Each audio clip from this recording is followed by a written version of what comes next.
নমস্কার বন্ধুরা, পুতুলের রান্নাঘরে আপনাদেরকে স্বাগত জানাই। আজকে আমার রান্নাঘরে একটি নতুন রেসিপি নিয়ে চলে এসেছি। দেখতেই পাচ্ছেন হাতে কাঁঠাল নিয়েছি। এই কাঁঠালের একটি নতুন রেসিপি করব, কাঁঠালের পকোড়া। খেতে কিন্তু দারুণ লাগে। আমাদের বাগানের গাছে প্রচুর কাঁঠাল ধরেছিল, আর বাড়িতে যে মন চাই যতগুলো খাওয়া হয়েছে, কিন্তু খাওয়া শেষেও অনেক কাঁঠাল রয়ে গিয়েছে। তো আমি ভাবলাম যে এই কাঁঠালের পকোড়া বানালে যতই কাঁঠাল খাওয়া হোক না কেন, এই পকোড়া কিন্তু খেতে দারুণ লাগে আর সকলেই খাবে। সেই জন্য আপনাদের কাছে এই রেসিপিটি বানিয়ে দেখাচ্ছি। আপনারা প্রথম থেকে শেষ পর্যন্ত ভিডিওটি দেখতে থাকুন, আপনাদের অবশ্যই ভালো লাগবে। আর এই বৃষ্টির দিনে বিকেলবেলায় তো পকোড়া তো জমেই যাবে। চলুন রান্নাঘরে যাই এখন। এই কদিন ধরে প্রচুর বৃষ্টি হয়েই চলেছে, সকাল থেকেই গুঁড়ি গুঁড়ি বৃষ্টি হচ্ছে। আর প্রচুর দেখুন বাগানে কত জল জমা হয়ে গিয়েছে। তার মাঝখানেই আমি রেসিপি বানাচ্ছি, আপনারা দেখতে থাকুন। এবারে আমি কাঁঠালগুলো ভালো করে ছাড়িয়ে বীজগুলো বের করিয়ে নেব। এই কাঁঠালের বীজ দিয়ে কিন্তু অনেক রেসিপি হয়, আমরা তো জানি, অনেক রান্না করে খাওয়া হয় এই বীজগুলো। আর এই বীজগুলো এঁঠো হয় না, কারণ কাঁঠাল আমরা খেতে গেলে প্রথমে বীজটাকে ছাড়িয়ে খেতে হয়। ভালো করে দেখুন পরিষ্কার করে ছাড়িয়ে নিয়েছি, সবগুলোই এভাবে ছাড়িয়ে নেব। কাঁঠালের বীজটাই দেখুন শিকড় হয়ে গিয়েছে। আর কত বড় বড় কাঁঠালের কোষগুলো দেখেছেন? প্রত্যেকটা কাঁঠালের কোষ কিন্তু বিরাট বড় বড়। এই কাঁঠালটাকে বলে, এই যে একটু দেখছেন শক্ত শক্ত, এই কাঁঠালটাকে বলে খাজা কাঁঠাল, মানে একটু শক্ত টাইপের হয় কাঁঠালটা। সমস্ত কাঁঠালের বীজ আমি এইভাবে বের করিয়ে পরিষ্কার করে নিয়েছি।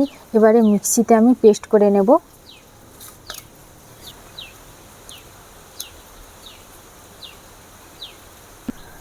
আমি মিক্সিতে ভালো করে কাঁঠালটা পেস্ট করে নিয়ে চলে এসেছি।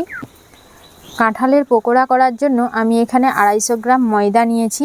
এই ময়দার সাথে 1 চামচ মতো গোটা মৌরি আমি মিশিয়ে নেব।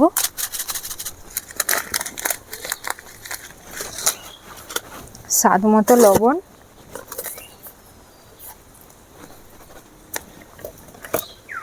চিনির গুঁড়ো হাফ বাটির থেকে একটু বেশি নিয়েছি। আপনারা যদি চান যে এই পকোড়াগুলো সস দিয়ে খাবেন, তাহলে কিন্তু এই মিষ্টির ভাগটা একটু কম দিবেন। এবারে পেস্ট করা কাঁঠালটা দিয়ে দেব।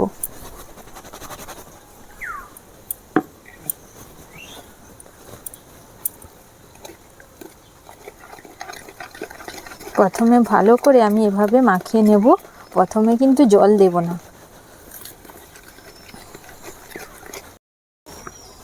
কোনো রকম জল দিবেন না। দেখতেই পেলেন যে আমি কোনো রকম জল দিলাম না, শুধুমাত্র কাঁঠালের পেস্টটা দিয়ে আমি ময়দাটা মাখিয়ে নিলাম। বেকিং সোডা 4 চামচের হাফ চামচের হাফ দিয়ে দেব।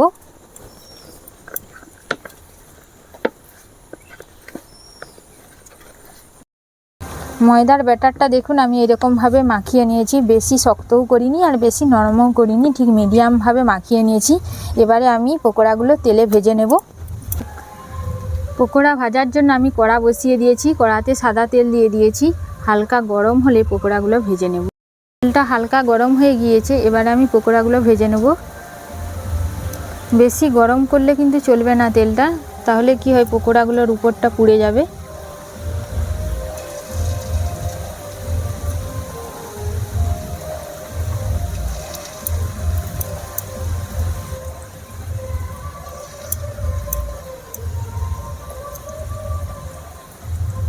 আস্তে আস্তে তেলে ছেড়ে দিতে হবে এইভাবে। হাতের একটা নির্দিষ্ট মাপ দেখে এইভাবে পকোড়াগুলো ছাড়তে হবে। আপনারা চাইলেও বড় বড়ও ছাড়তে পারেন, আমি ঠিক মিডিয়ামভাবে ছাড়ছি, বেশি বড়ও না আর বেশি ছোটও না।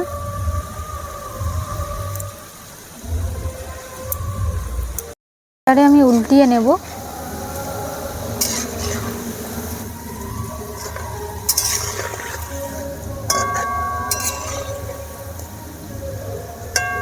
এভাবে হালকা জালে ভাজতে ভাজতে দেখুন হালকা বাদামি কালার একটা চলে এসেছে, দেখতেই পাচ্ছেন। তখনই ভাববেন যে পকোড়াগুলো ভাজা হয়ে গিয়েছে। এবারে আমি তুলে নেব। এর থেকে বেশি ভাজলে কি হয়, পকোড়াগুলো পুড়ে যাবে, খেতে কিন্তু ভালো লাগবে না। এই রকমভাবে আমি সমস্ত পকোড়া ভেজে নেব সবগুলো। বাকিগুলো ঠিক একই রকম করে আমি ভেজে নিচ্ছি।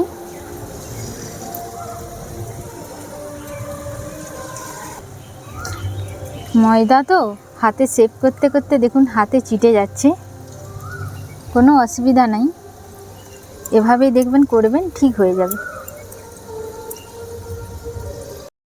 সমস্ত কাঁঠালের পকোড়া আমি ভেজে নিয়েছি, ভেজে দেখুন প্লেটে সাজিয়ে দিয়েছি, দেখতে কিন্তু দারুণ লাগছে। দেখেছেন পকোড়াগুলো? একটা আপনাদেরকে আমি দেখাচ্ছি কতটা নরম হয়েছে, দেখেছেন কতটা নরম হয়েছে, আমি একটা ভেঙে দেখাচ্ছি।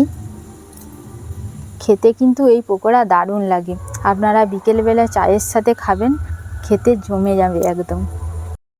কাঁঠালের পকোড়া বানানো পুরো রেসিপিটা আপনারা তো দেখলেন। যারা যারা কাঁঠাল খেতে ভালোবাসেন না তারা এভাবে পকোড়া বানিয়ে খাবেন, খেতে কিন্তু দারুণ লাগে। আর আপনারা একবার ঘরে বানিয়ে খাবেন, যে আমাকে জানাবেন কেমন হয়েছে। আর যদি ভালো লাগে এই ভিডিওটি তাহলে লাইক শেয়ার করে আমার পাশে থাকবেন।